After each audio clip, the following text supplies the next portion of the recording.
Well, hello. Hi. You look amazing. Oh my God, thank you. Oh How my are God, you? thank you. The pleasure is mine. I don't think so. Not in that dress. You look incredible. Thank you so much. I know my Welcome. manager was like, "You never wear red." And I was like, "I know." And he's like, "You should." And I You was like, should wear "Okay." red more often. It Oh suits my you God, so thank you. much. Suits Thank you so you. much. Welcome. I'm ready to get going if you are. Yeah, I'm ready to go. You're all Yeah, set. my phone's on Do Not Disturb, so I'm ready to go. Cool. Three, two, one. Last week, the first eliminated queen of season 5 of Canada's Drag Race was from Newfoundland. This week, we go to the opposite end of the country to Vancouver. Tiffany Co in red, resplendent, sashayed away this past episode, and she's here now, looking so good. Thank you. Hi, everyone. Hi. So, last night, were you surprised because there seemed to be an abundance of surprise from you when you got the chop? It Yeah, looked that way. I think like I am a lip syncer. So when I found out this was going to be the slay offs, I was like, this is my redemption arc. I was in the bottom for the last 2 weeks. This is how I was gonna like in my head I was winning. There was no they should have just e-transferred me the money directly. There was no need for us to do the whole challenge. So I was ready to win. And when I found myself in the bottom for the third time, which I like don't really agree with, I was like, oh, we're here again. So when I What's that was feel like? What's that? Oh, we're here again. Feel like because it I don't happens know. to I kind queens of just so felt like, often. yeah, I just felt like I constantly had my back up against the wall, and I know Yeah, I said that in Untucked, and it was like I didn't agree with all of my bottom placements. Um, because I think it was all because of the circumstances. Like there was the rosebud and the thorns, and I think in a regular season, I wouldn't have been in the bottom for that. right. Like my verse would have carried me through, and like my entrance looks was quite strong.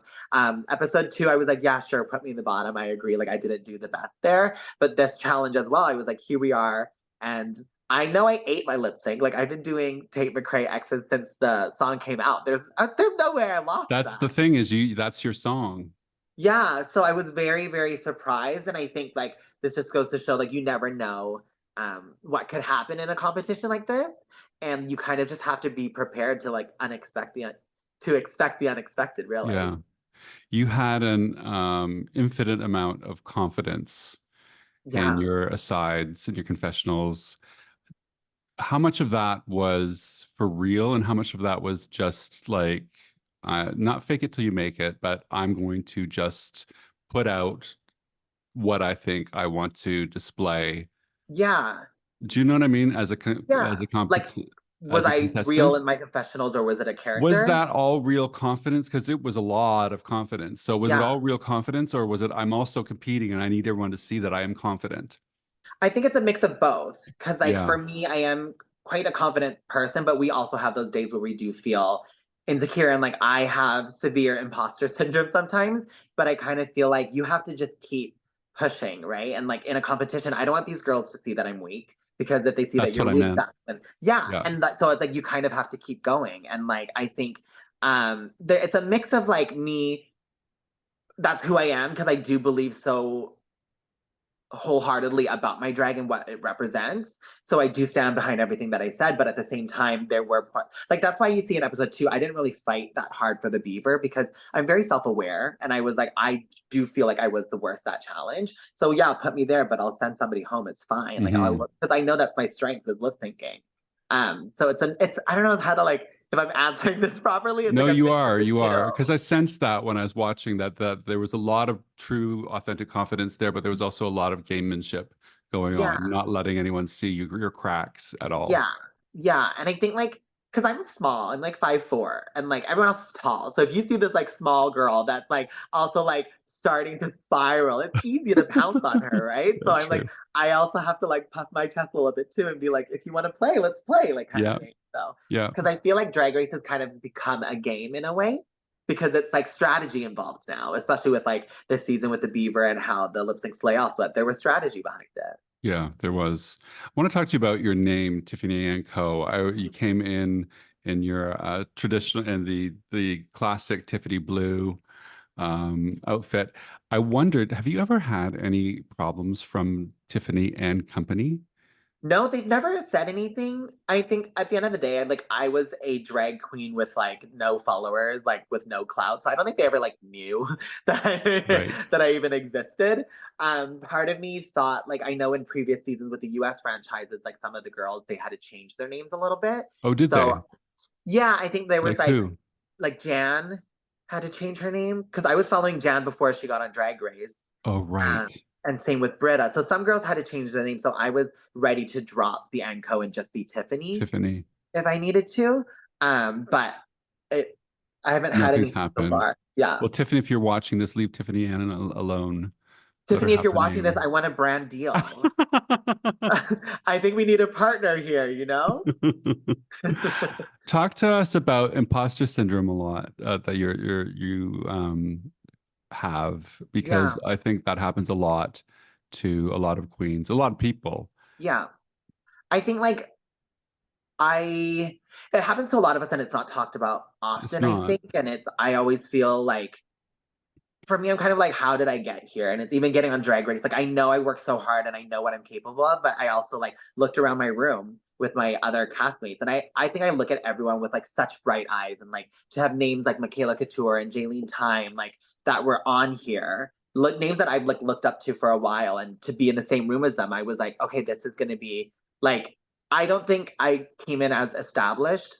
I was like the least known girl from my cast. So I'm in there with like heavy hitters where I Mhm. was like, I'm not supposed to be here. But at the same time, I was like, I'm here for a reason. Right. So it's a mix of the two. And I think with the imposter syndrome, I always felt like the opportunities that I was given, I shouldn't have always gotten them because I want to discredit myself. Because it goes back to me also saying like I put other people ahead of me. But then at the same time, I've learned a lot to look back and be like, no, you deserve these opportunities. Like you worked so hard to be here. And like everything that you're feeling, it's just internal. It's Yes, never your out of inner you. saboteur. 100%. Yeah. 100%. What did you learn about yourself doing this show?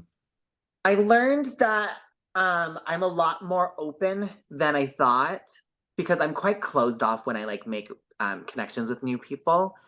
So when I went in there, I was like, I don't think I'm gonna make any friends. But it was, I believe, like first day, 5 minutes in, I fell in love with the entire cast, and I was like, oh, like maybe I'm not as jaded and closed off as I think I am, and I don't have to be like this boss bitch that's like always, um hard presenting all the time, Yeah.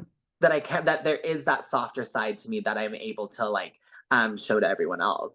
How did you handle all the pressure that everyone's put under? Because that's just a pressure cooker, that set, that show, that Yeah. competition. I mean, I did a lot of Sudoku problems to like calm me down. So there was that, and I think like even when I had to lip sync, it's this is what I do. So it was one of the most liberating feelings. I think there are times in my day to day life where I feel like I'm stressed. So what I need to do is I need to go perform. Hmm. Right. So like that's part of my everyday where I'm getting to release a lot of my emotions and stress and my feelings into my performances. So that was something that really helped me cope with the pressure. Like it's a weird situation. Like I'm in the bottom, I have to lip sync, but it also felt so good to be there. Like I was just able to like leave it all on the stage. What was it like watching it all back? It was very interesting to see. I think because as you see, like when I got eliminated this episode, like it hit me really hard. Yeah, I saw that. Yeah, and it was watching it back. I think it brought a lot of those emotions that I thought I had worked through.